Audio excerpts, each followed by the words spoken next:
conquête de la souveraineté passe avant tout par l'exploitation des ressources nationales au profit de nos populations.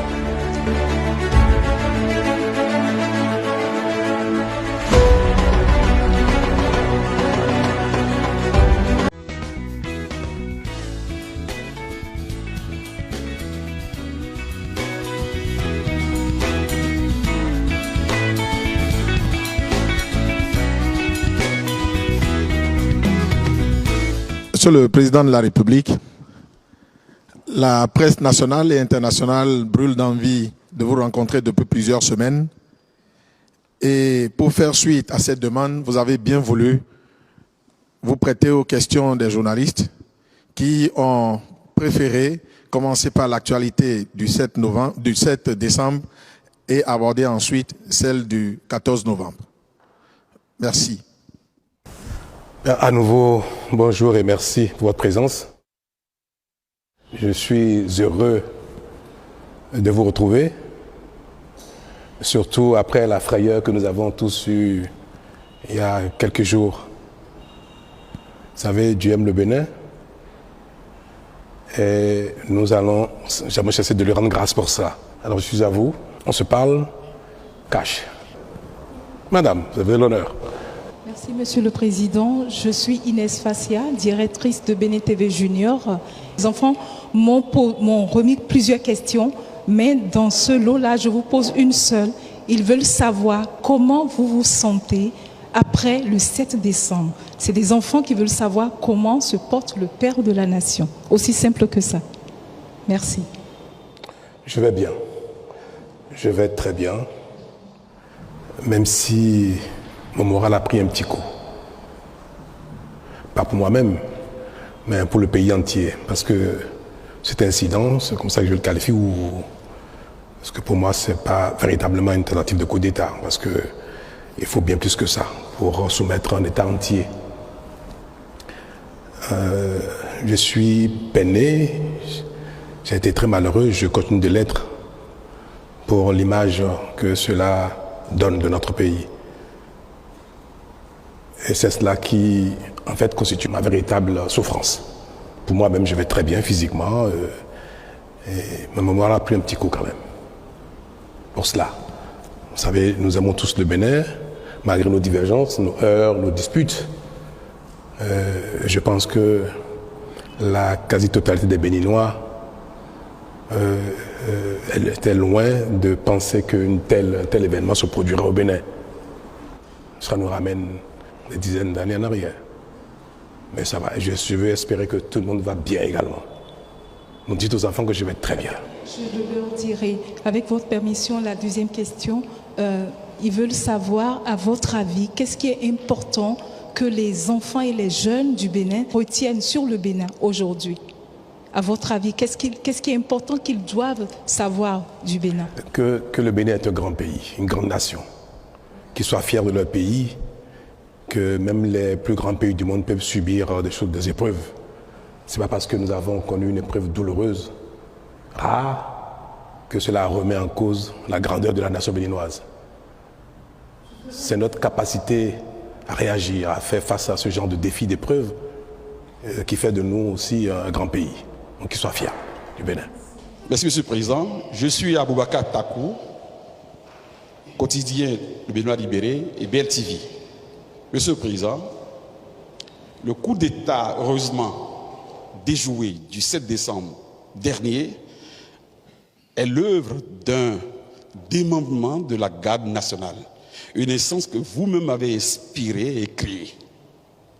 Et à ce qui paraît, cette garde nationale est l'essence la plus chouchoutée de notre armée nationale. Monsieur le Président, avec le recul, n'avez-vous pas un sentiment de regret d'avoir constaté que c'est plutôt les enfants de la bonne maman qui ont été à l'origine de cette trahison à l'encontre de la République? Je vous remercie. Non, je n'ai pas de regret du tout. Et je peux vous dire que ce n'est pas la garde nationale qui a opéré l'attaque. Non. Heureusement. Vous savez, dans toutes les communautés du monde, quelle que soit l'époque, il y a toujours des marginaux. on ne peut pas reprocher à la nation béninoise d'avoir en son sein quelques voyous, quelques crapules, quelques marginaux. On ne peut pas reprocher à la garde nationale, à l'armée tout entière, d'avoir en son sein des crapules. Alors, ce qui aurait peut-être permis de qualifier la garde nationale d'un corps en rébellion, c'est si nous avons pu avoir tout le commandement, ou une partie du commandement, ou du sous-commandement, ou bien une frange importante de l'unité. Mais ce n'a pas été le cas, heureusement. Et ceux qui ont opéré l'attaque n'étaient pas tous, sinon, dans leur grande majorité, ils ne relèvent pas de la garde nationale. Ce sont quelques soldats qui étaient en séjour dans le camp de Togbe pour des formations, pour des mises à niveau assurées par quelques formateurs de la garde nationale. Et je peux vous confirmer que l'armée béninoise tout entière, et notamment la garde nationale, elles ont été extraordinaires. Elles ont, dans les premières minutes, confirmé leur allégeance à l'État, au chef supérieur des armées, à leurs autorités, et ont engagé immédiatement des hommes pour venir au secours de l'État, pour venir porter main forte au mater les voyous.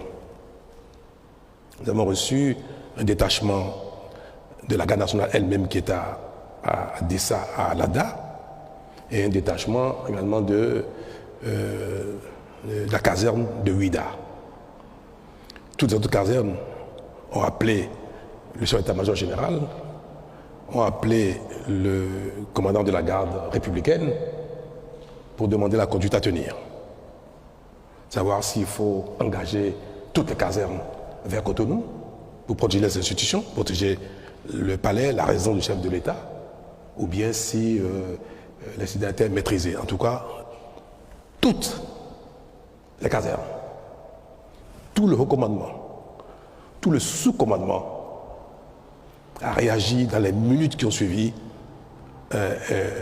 l'attaque. Et moi, ça m'a fait découvrir encore une fois que notre pays a franchi un palier. Vous savez, moi je n'appelle pas ça à la limite un coup d'État ou une tentative de coup d'État, c'est une attaque.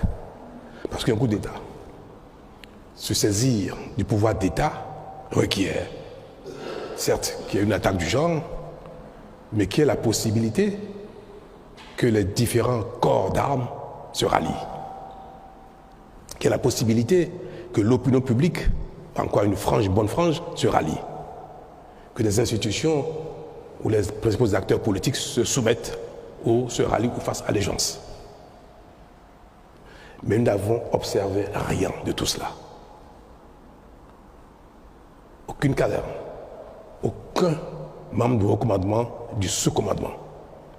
Ils ont tous appelé, et je peux vous le dire, et je voudrais que vous en soyez fiers, ils ont tous appelé, et les voyous ont pris même eu l'outrecuidance d'appeler certains pour demander leur ralliement. Ils nous ont tout de suite informés de ces appels-là et ont exprimé leur attachement, leur loyauté à la République. Donc ce n'est pas la garde nationale, ce n'est même pas un démembrement de la garde nationale, ce n'est pas un commandement de la garde nationale, ni même un sous-commandement de la garde nationale. Je crois que nous devons garder notre fierté à l'égard de la garde nationale. Et le 1er août prochain, je serai parmi vous, dans le public ou une partie de la tribune, j'aurai le bonheur, le plaisir, l'honneur de me lever et de les applaudir. Parce qu'ils ont été extraordinaires. N'eût été ma volonté de limiter les dégâts quand ils ont fui de la télévision et se sont retranchés dans la caserne aurait été bombardée. Les renforts qui sont venus d'Alada, de la garde nationale, et de Ouida étaient en position de bombarder leur camp de retraite, c'est-à-dire Tobin. Nous avons imaginé ce que ça aurait engendré comme dégâts humains, aussi bien dans la caserne que hors de la caserne. Parce qu'il y a eu beaucoup de jeunes soldats en formation qui n'étaient pas avec eux, mais qu'ils ont embarqués. Vous avez dû le constater dans la vidéo qui a circulé à l'occasion de leur prise éphémère de la télévision. Et il disait, je crois, hein, il n'est pas avec nous, bien suis-le, suis-le. C'était même ridicule. Une bonne partie des enfants, des jeunes qu'ils ont embarqués ne savent même pas pourquoi. Vous savez, dans l'armée, quand un chef vous dit, venez, il y a une opération, vous suivez, par discipline. Donc ils ont embarqué les enfants, les garçons, qui sont venus découvrir sur le site de quoi il s'agissait. Et beaucoup, d'ailleurs, leur ont échappé pour ne pas être mêlés à cette forfaiture. Alors, mes très chers, notez que l'armée béninoise et la garde nationale ont joué leur rôle et je continue de le garder, je continue d'être fier à leur égard. Monsieur le Président de la République, je suis Paul Danogbe du média en ligne Africarou. Aujourd'hui, dites-nous quelles sont les mesures qui ont été prises pour que les Béninois n'assistent plus à ces événements, à ces tristes événements. J'ai presque envie de dire que vous êtes le plus chanceux dans la sous-région. Quel est le secret du président Patrice Talon? Ben non, j'ai pas de secret. C'est la nation entière qui, comme je viens de le dire, n'est plus à ce stade du tout. Le Bénin, j'aime bien le dire, c'est peut-être un peu prétentieux, mais le Bénin est déjà notre pays dans notre sous-région. Et certes, il y a eu des failles, c'est vrai. Je manquerais de sincérité si je ne vous l'avoue pas.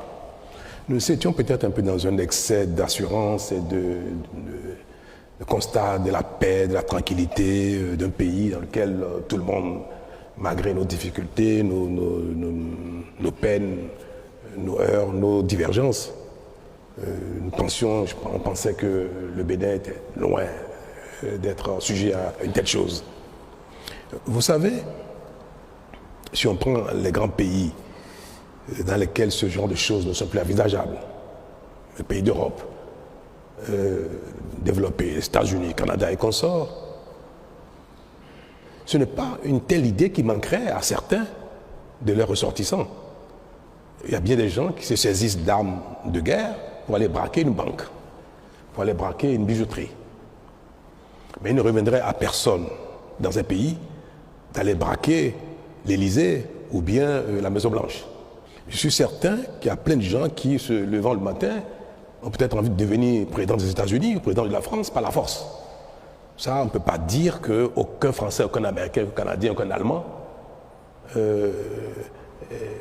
n'est capable d'avoir une telle idée folle. Tous les hommes ne sont pas identiques, quel que soit le temps, quelle que soit l'époque, quel que soit le lieu. C'est pas pour dire toujours quelques marginaux. Autant, on peut prendre des armes pour aller braquer dans ces grands pays une banque, une bijouterie.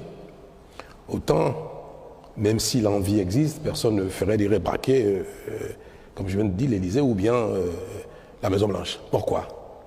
Parce que si quelqu'un le fait, il est certain, 100% certain, que cela ne va pas prospérer.